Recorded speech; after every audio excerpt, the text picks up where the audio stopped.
Legenda segitiga Bermuda merupakan salah satu dari beberapa misteri yang belum terpecahkan. Mari kembali ke sekitar 600 tahun lalu. Cerita berawal saat seorang pria Italia ingin berlayar ke Asia, sebuah benua yang kaya akan rempah-rempah, sutra, mineral, dan hal berharga lainnya. Melintasi jalur darat akan memakan waktu sangat lama.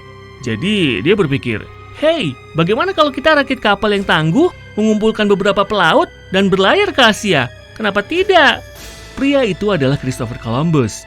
Pada tahun 1492, dengan sedikit bantuan dari keluarga kerajaan Spanyol, dia memulai pelayarannya.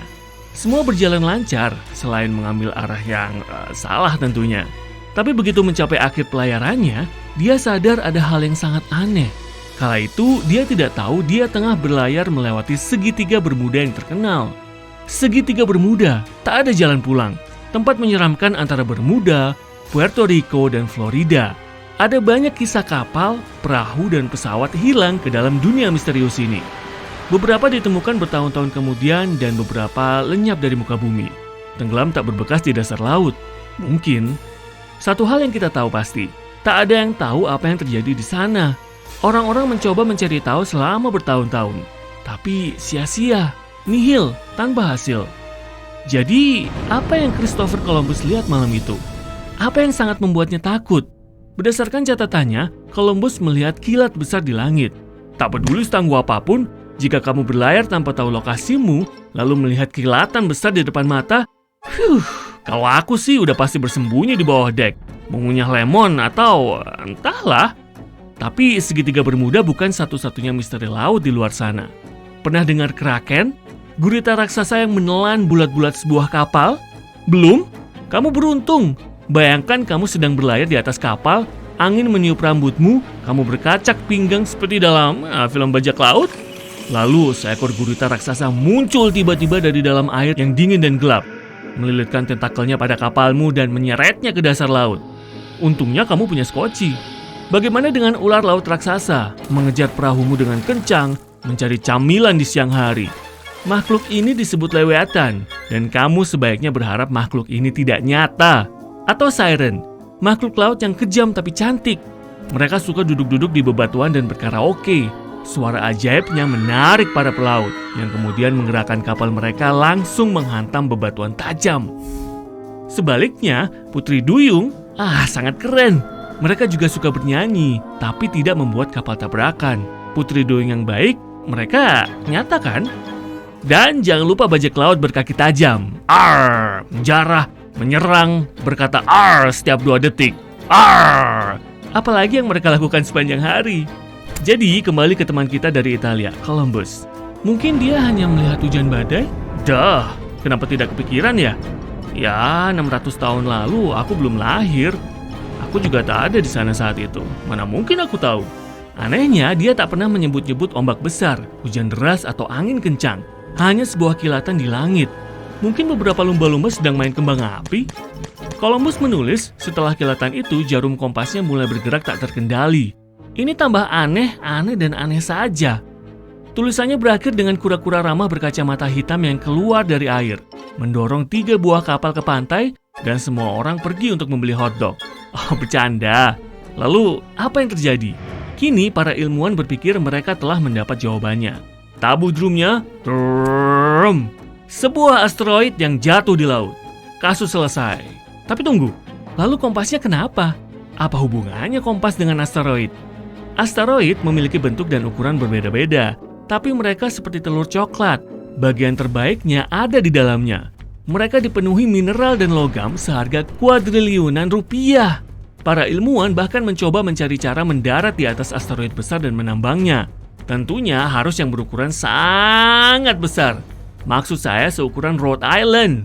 Kenapa? Karena kemungkinan asteroid sebesar ini memiliki medan magnet, memudahkan manusia untuk mendarat di atasnya. Para ilmuwan berpikir medan magnet di sekitar asteroid bisa bertahan selama jutaan tahun. Misteri terpecahkan.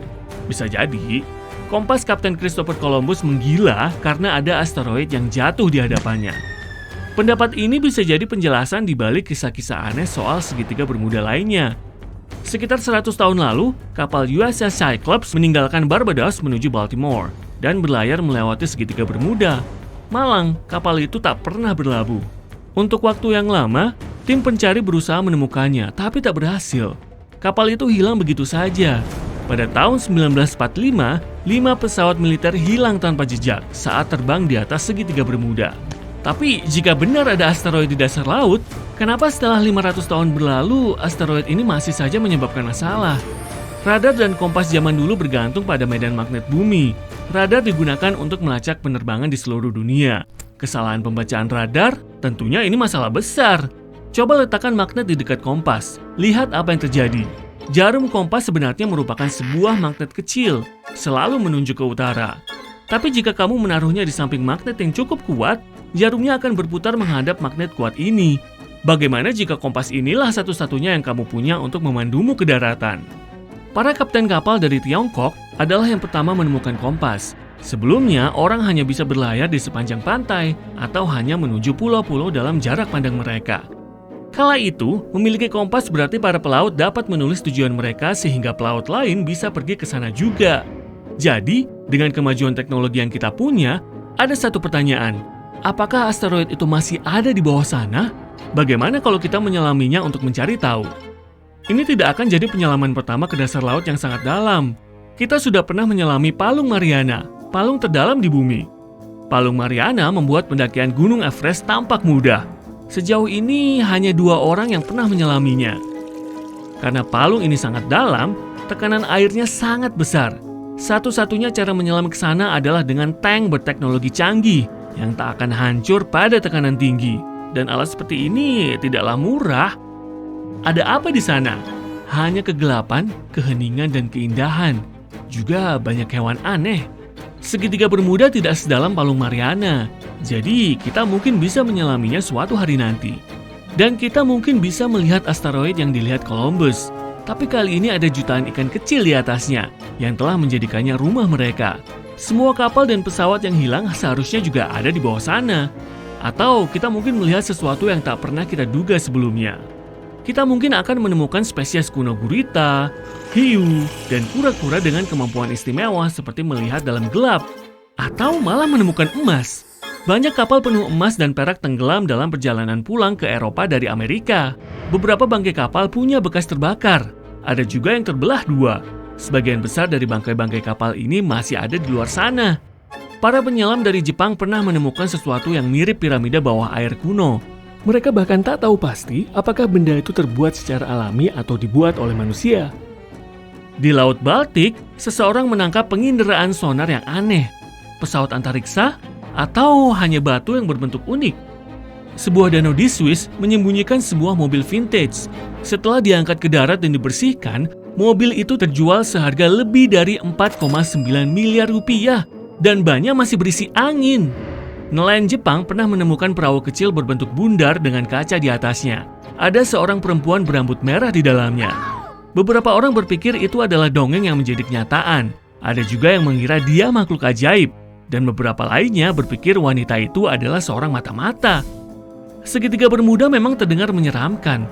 Tapi pulau-pulau di dekatnya sungguh luar biasa. Bermuda adalah pulau kecil yang orang-orangnya berbicara dalam bahasa Inggris. Dan titik lain segitiga ini adalah ujung Florida dan Pulau Puerto Rico.